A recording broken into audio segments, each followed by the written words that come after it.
छत्तीसगढ़ विधानसभा चुनाव के लिए पहले चरण की 20 सीटों पर मतदान शाम 5 बजे खत्म हो गया है।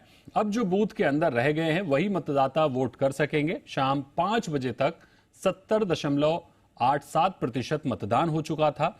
वहीं मतदान के बीच नक्सलियों ने जमकर आतंक मचाया। कांकेर, नारायणपुर, बीजापुर, दंतेवाड़ा और सुकमा में नक्सली वारदातें और मुठभेड़ की घटनाएं सामने आई हैं। सुकमा में 2 अलग अलग आईईडी ब्लास्ट में 2 जवान घायल हुए हैं। छत्तीसगढ़ से ग्राउंड जीरो जानते हैं जी मीडिया संवाददाता सत्य प्रकाश से। बताइए सत्य प्रकाश, ओवरऑल वोटिंग कैसी रही, क्या प्रतिशत रहा वोटिंग का?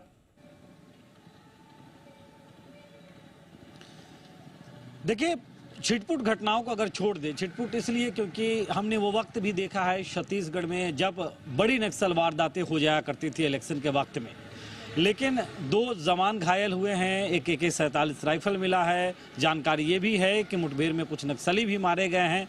और इन घटनाओं को अगर छोड़ दे तो कमोबेश शांतिपूर्ण तरीके से बाकी जगहों पे मतदान हुआ है। 20 विधानसभा सीटों पे पहले चरण में मतदान हुआ है और करीब करीब 71% जो शाम 5 बजे तक का आंकड़ा निर्वाचन आयोग ने जारी किया उसके मुताबिक मतदान हुआ है। लेकिन ये आखिरी आंकड़े नहीं हैं। अभी आज देर रात तक जो आंकड़े आएंगे उससे ये मतदान प्रतिशत और बढ़ने का अनुमान है और ये 75% के पार या उसके आसपास जा सकता है। विशेष तौर पे अगर हम कहें तो सुकमा, बीजापुर, दंतेवाड़ा, कांकेर के कुछ इलाके, कोंडागांव के कुछ इलाके, चित्रकूट के कुछ इलाके ये बेहद संवेदनशील थे और उन इलाकों में एक तो ड्रोन से निगरानी भी रखी जा रही थी और दूसरा हेलीकॉप्टर के जरिए मतदान दलों को भेजा गया था पोलिंग बूथ के करीब और पोलिंग बूथ पे उन्हें बड़ी सिक्योरिटी के साथ रवाना किया गया था और उधर से लाने की भी कमोबेश इसी तरह की व्यवस्था थी। हालांकि जो जानकारी है कुछ पोलिंग पार्टी अभी भी नहीं निकल पाए हैं क्योंकि कई जगहों पे देर तक मतदान हुआ। मसलन अगर हम कहें तो चित्रकूट विधानसभा क्षेत्र में ही 1-2 बूथ ऐसे रहे जहां पे शाम 6 बजे तक तो मतदान कम से कम हो ही रहा था, उसके बाद भी कुछ लोग बचे हुए थे। तो कुल मिलाकर अगर हम कहें तो बड़ा वोट प्रतिशत है ये, 70% से ज्यादा का आंकड़ा 5 बजे तक अभी और जो बढ़ेगा।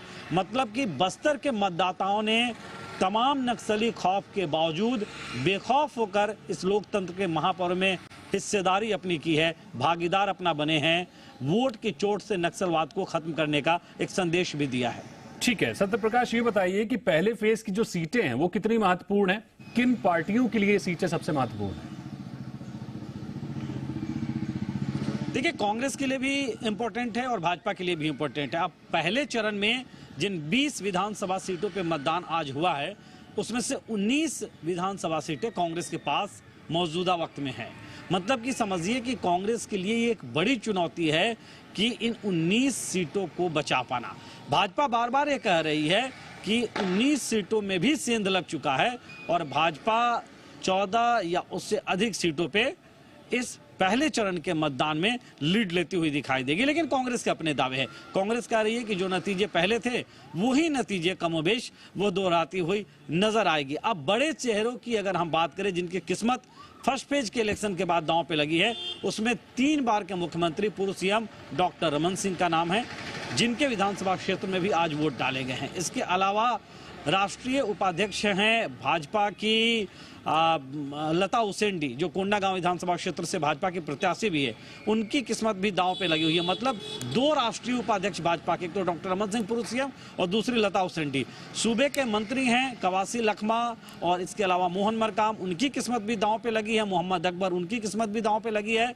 और दीपक बैज जो छत्तीसगढ़ कांग्रेस के प्रदेश अध्यक्ष है, उनकी किस्मत भी दांव पे लगी है। तो करीब करीब 5-6 ऐसे बड़े लीडर हैं छत्तीसगढ़ के जिनकी किस्मत इस पहले फेज में दांव पे लगती हुई दिखाई दे रही है।